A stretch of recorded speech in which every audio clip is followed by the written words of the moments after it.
Give me a brief about your profile, right? This is one of the most generic yet very underrated question. आपने देखा होगा अक्सर हर interview में पूछा जाता है, मगर still majority of us ignore the importance of this question.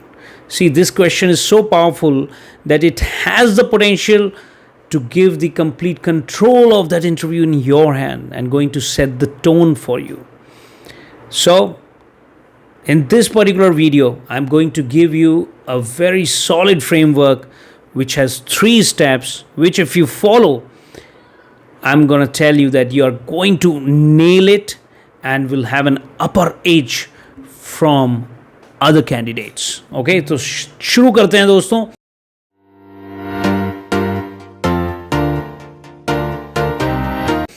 ये फ्रेमवर्क की जिसकी मैं बात कर रहा हूं, इसको मैं 3 स्टेप्स में डिफाइन करता हूं. सबसे पहला स्टेप है know the JD very very properly and thoroughly. अक्सर लोग जॉब डिस्क्रिप्शन को बहुत थॉरोली नहीं पढ़ते हैं और यही सबसे बड़ा मिस्टेक है. और ये बहुत ही बेसिक सी बात लगती है, मगर ये इतनी पावरफुल क्यों है इसका आपको स्टेप 2 में पता लगेगा. जो भी आपका जॉब डिस्क्रिप्शन है उसके एक एक नुआंसेस को, एक एक फीचर को, करेक्टरिस्टिक को आपको जानना है. बिकॉज मैनी अ टाइम्स ये जेडी आपका बहुत ज़्यादा जो है अलाइन होता है जिस तरह का काम है, उस जिस तरह की प्रोफाइल है. ठीक है, तो इसको आपको, and we all know no one has a complete overlap with the JD as per the experience, right? मगर हम complete ना होके अगर हमारा 40 to 50, 60, 70% भी overlap है, there is a very high chance that you get selected. So, लेकिन इस overlap को कैसे दिखाना है वहाँ, इसके लिए आपको एक पहला स्टेप राइटली करना होगा और JD को बहुत अच्छे से और थॉरोली पढ़ना होगा, समझना होगा before applying for that. Number 2, जो कि पहले वाले से लिंक्ड है, be very very relevant, right? When relevant I say, see today's time the no one has this much of time कि कुछ भी irrelevant data, you know, even you yourself won't be having that. If you see any irrelevant video, you just skip it, right?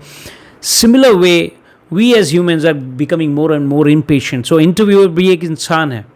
अगर आप irrelevant data, information, if you keep throwing at him or her, he will get bored, right? वो पहले ही mind में decide कर लेगा किस तरह का कैंडिडेट है. Because first impression may not be the last impression, I would say, but it somewhere you know plays around because in that interview period, whatever the period is, right? तो आपको बहुत ध्यान रखना है कि जो भी डेटा, जो भी चीज़ आप बता रहे हैं, it's very relevant to your to the profile you have applied. तो इसीलिए मैंने फर्स्ट स्टेप का बोला कि अगर आपको अच्छे से प्रोफाइल के बारे में पता है, उसके नुआंसेस, इंट्रिकेसीज उसकी पता है, तो आप अपने पास्ट एक्सपीरियंसेस का यूज़ करके, आपके जो प्रोजेक्ट्स आपने किए हैं या पूरी तरह नहीं भी किए हैं तो कोई कोर्सेज किए होंगे या ऑनलाइन आपने कुछ प्रोजेक्ट्स जो आप कर सकते हैं जो कि उसके साथ अलाइन होते हैं, यहीं पे आपका जो नॉलेज है about that profile, about that JD काम आएगा. So that you can map, you can find how much is the overlap from your experience, from your past profile, projects. आपको उसको रिलेट करना है, मैप करना है. सो दिस इज़ द स्टेप 2. आप जितना अच्छा रिलेट कर पाएंगे, उसकी एक विजुअल स्टोरी, एक स्टोरी अपने माइंड में उसको चला पाएंगे कि आप कैसे उसको रिलेट कर रहे हैं, उन प्रोजेक्ट्स को किस तरह बता रहे हैं, कैसे वो प्रोजेक्ट्स आपके जिस तरह आप नैरेट कर रहे हैं, कैसे उन स्किल सेट्स को दर्शा रहे हैं जो उस जेडी में लिखे हुए हैं, right? So this is going to set the tone very positively for you. तीसरा है zoom in on the important concepts. आप इंटरव्यू को कंट्रोल कर सकते हैं अगर आप खुद से ही अपने नरेशन में उन पॉइंट्स का जिक्र करें, उन कंसेप्ट्स का जिक्र करें जो इम्पॉर्टेंट है उसके लिए. But you are already well prepared related to a project, because कोई नहीं जानता आपने एक प्रोजेक्ट को कैसे किया है, किस तरह किया है, कहाँ से किया है, right? It's only you who is going to narrate it. और आपकी स्टोरी पावरफुल एंड कन्विंसिंग होनी चाहिए. उसके लिए आपको एक एक उसका वाई पता होना चाहिए. आप कोई भी प्रोजेक्ट है उसका क्या वाई है, हाउ है, ये माइंड में क्वेश्चन पूछिए कि किसी भी प्रोजेक्ट क्या प्रॉब्लम सॉल्व करने जा रहा है, क्या वो और वो कैसे उसको सॉल्व कर रहा है, क्या उसमें चैलेंजेस आए, कैसे आपने रिजॉल्व किया, और इस सब को आपको थ्रेड करना है उन स्किल सेट से जो उस जेडी में लिखे हुए हैं, ठीक है।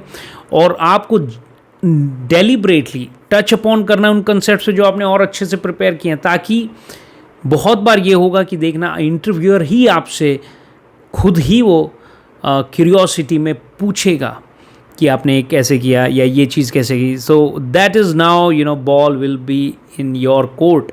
फर्दर हो सकता है काफ़ी portion of that interview will govern और वो उसी पे ही डिस्कशन चलने लगे, right. So remember this 3 steps. Number 1, be very thorough about your JD you are applying, the job description. Number 2, be very very relevant. Number 3, emphasize on the key concepts which you are very well prepared. Okay, so अगर आप इसको follow करते हैं तो definitely you will see a great difference in the outcome, the way you are giving the interviews, right? And very very positive impact. I have seen the people I have spoken, the candidates I have spoken, they also told me that it's having a very positive impact on the outcomes, right? Definitely other aspects are also very important, your technical skills and all, but this is going to play a very important and huge role, and it is going to basically give you a ground to play, right, in your own way, in your own strength. So thank you so much. अगर आपको ये video पसंद आया तो please subscribe कीजिए। मैं ऐसे ही आपके सपोर्ट से फ्रीक्वेंटली आता रहूँगा और नए ऐसे ही करियर रिलेटेड और इंटरव्यू रिलेटेड हम कंसेप्ट्स पे बात करेंगे, and I'll distill my years of experience in front of you and try to wrap up in these few minutes. Thank you so much. Stay blessed. I love you.